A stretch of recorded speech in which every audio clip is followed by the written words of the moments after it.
Pour introduire cette synthèse ultra rapide, on est un peu tous fatigués, je pense, et on a envie de partager le pot pour pouvoir continuer les discussions. Je voudrais rappeler le contexte de cette assemblée de 2 jours. En gros, on est donc à la fin des 3 premières années de la fabrique. On a franchi des étapes importantes en 3 ans. On veut demain voir comment on construit plus opérationnellement notre travail en alliance. Pour ça, ce matin, on a fait un point d'étape sur ce qu'on a fait pendant 3 ans. Cet après-midi, on voulait dézoomer complètement pour partir plus sur des enjeux de société. Et c'est les enjeux qui vont nous torturer, j'allais dire, dans les prochaines années, torturer au sens propre peut-être.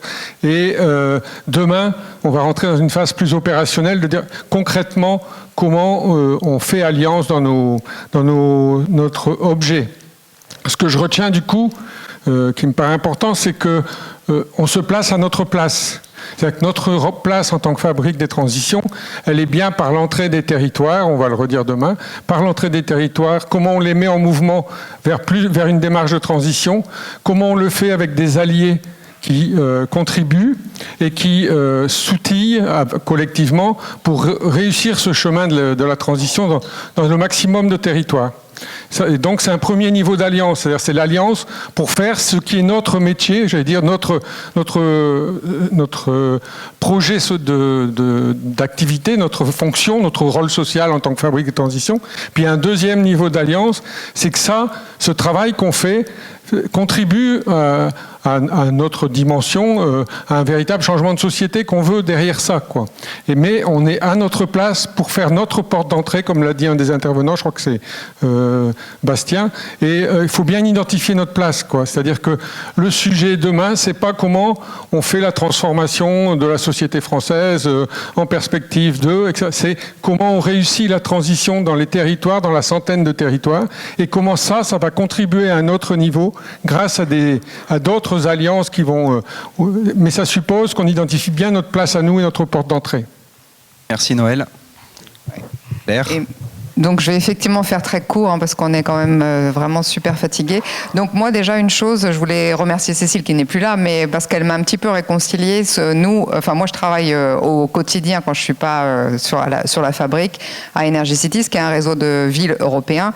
Et souvent je m'énerve énormément contre d'autres réseaux de villes européens ou mondiaux qui sont souvent ultra subventionnés par des philanthropies américaines, pour ne citer personne. Et du coup là j'ai compris en fait que d'habitude je les appelle toujours les McKinsey des réseaux de villes, mais que maintenant je vais être un petit peu plus souple et je vais les appeler les WWF des réseaux de villes. Comme ça me permet de faire des alliances et de me dire ok, bon, tout le monde a sa place, ça ira. Mais par contre, non, le plus important c'était ça, c'est-à-dire de dire qu'il faut vraiment travailler plus les alliances et regarder où on est dans la cartographie. Donc si je reprenais sa cartographie pour voir pour la fabrique en tant que telle, moi je nous vois plutôt pour l'instant comme les lanceurs de bombes de graines. Donc ça c'est les mouvements des grafters et des urban grafters au Canada et aux États-Unis, où on lance des bombes de graines et que les graines poussent, et c'est comme ça qu'on se réapproprie la ville et qu'on se réapproprie l'espace public urbain en particulier. Donc tout ça, c'est vraiment de l'interstice, c'est comme ça que je nous vois, c'est-à-dire que j'ai l'impression qu'on est des petites graines et qu'on se lance comme ça et on voit bien où on tombe. Et parfois, ces petites graines, elles tombent sur un bon réseau fertile, sur un sol fertile, ou parfois le sol n'est pas très fertile.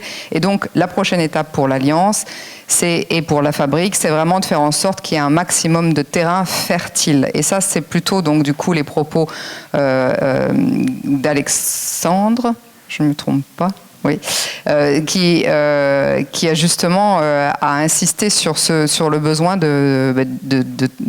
d'avoir des terrains fertiles, dans le sens de dépolluer, dans le sens d'avoir de repenser justement les espaces urbains. Et ça, c'est pour finir avec Patrick Vivray, parce que je pense que là, nous, on avait l'idée de faire la campagne européenne pour les élections européennes l'année prochaine, et surtout pour la prochaine Commission européenne. On voulait leur dire que le message principal, c'était qu'on avait besoin, en tant que réseau de collectivités, d'avoir beaucoup plus d'agents, tout simplement. Il n'y a rien de plus. On a juste besoin de bras pour faire des choses.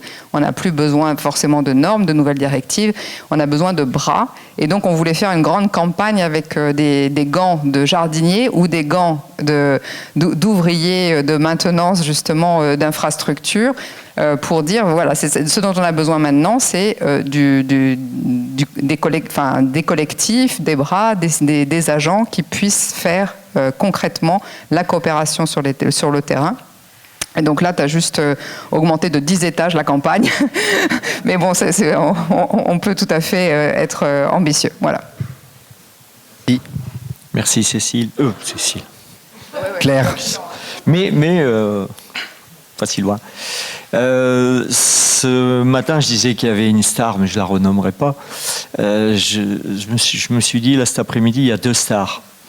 On a reparlé politique. Profondément, au sens sociétal du terme. Alors évidemment, ça part un peu sur toute une série de registres, mais on questionne le rôle de l'économie, qu'est-ce qu'on appelle l'économie, la question du social, l'habitabilité, comment on reprend prise.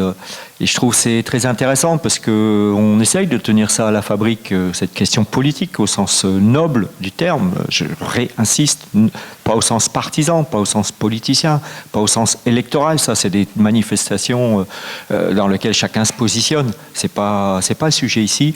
Et je trouve que, enfin, on s'était donné ça comme objectif. Il est atteint ô combien, même si je pense que on a passé l'après-midi complet, donc on finit, enfin, même en étant assis, on finit sur les genoux. Bon, enfin, je sais pas pour vous, mais il y a un côté comme ça quand même. On a passé une journée dans ça. Alors, j'en profite d'ailleurs pour dire, par rapport à la remarque sur 4 heures de conférence, quand est-ce qu'on se met en conformité avec nos principes, ça a été dit, hein, mais je rappelle que demain, c'est toute la journée et contributive. Ça, on l'a structuré en 2 jours pour avoir des temps de questionnement, de porter à connaissance de où on en était, des questionnements globaux qui orientent notre action. C'était le cas cet après-midi. Et donc, demain, ce sera 8 heures de contribution. Donc, voilà.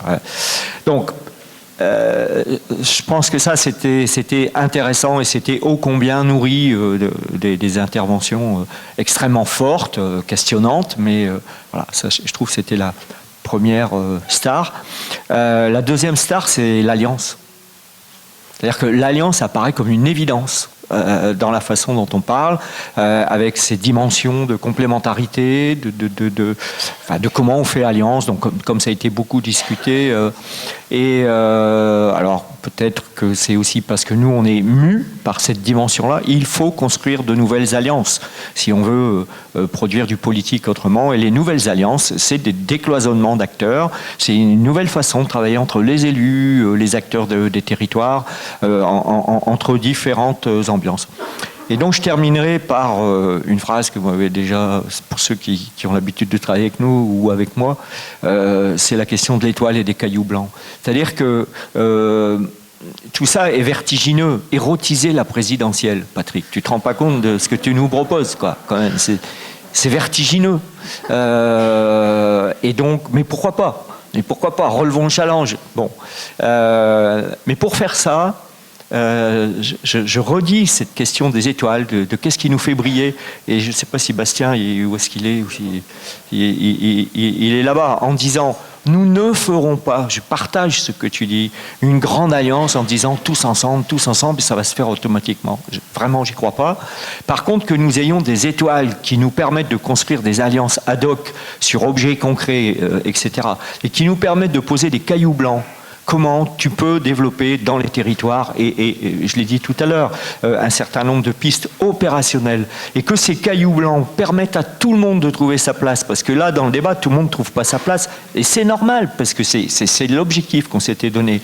Mais si on veut que la question clé, qui a été dite par tout le monde, que les j'allais dire les habitants, là je raisonne en tant que maire, ancien maire, mais que les individus, il faut qu'on retrouve prise, il faut qu'il y ait un processus de capacitation, et retrouver du pouvoir d'agir. Et c'est pas par injonction, c'est pas retrouve du pouvoir d'agir, c'est voilà les objets opérationnels sur lesquels on va se transformer en travaillant ensemble. C'est la question des cailloux blancs. Et donc, cette idée de quelles sont nos alliances sur objets, comment on peut les identifier, on peut travailler là-dessus demain, et comment on construit les cailloux blancs de cette quête des étoiles alors la présidentielle peut bien se tenir, on arrive. Voilà, je vous remercie.